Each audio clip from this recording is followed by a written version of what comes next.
আসসালামু আলাইকুম। ওয়ালাইকুম আসসালাম।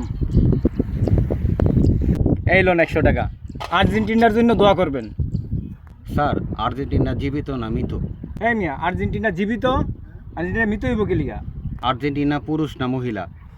না স্যারও না সেরিও না। ধরেন স্যার। এ আল্লাহ, আর্জেন্টিনা হিজলা পাগলেগা দোয়া করতেছি, তারপরে জান্নাত নসিব করেন আল্লাহ, জান্নাতে উঁচা মাকাম দান করেন আল্লাহ। এ আল্লাহ, দোয়া করতেছি আল্লাহ, দোয়া করতেছি। স্যার আবার 100 টাকা দিচ্ছে, আমার দোয়া কবুল করেন আল্লাহ। এই মিয়া ধরেন, আর্জেন্টিনা হিজলা হইব কি লিগা? তাহলে আর্জেন্টিনা কি স্যার? এই মিয়া, আর্জেন্টিনা একটা দেশের নাম, আর্জেন্টিনা হিজলা হইব কি লিগা? এটা কোন দেশ স্যার? এই নাম তো আমি শুনি নাই। আরে ভাই, আর্জেন্টিনার একটা ওয়ার্ল্ড কাপের একটা টিম, ওই দেশের নাম হলো আর্জেন্টিনা, ওই দেশের জন্য দোয়া করতে কইছি। हाँ तू कुछ भी कर सकता है, जा कुछ भी कर। हाँ लेकिन तू कर भी क्या सकता है यार। মানুষ মা বাপের লেগা দোয়া করায়, আর কোন জায়গার কোন টিম আপনি আর লেগা দোয়া করাইতেছেন? স্যার আপনারা কি কমু জান? कौन है ये लोग, कहां से आते हैं ये?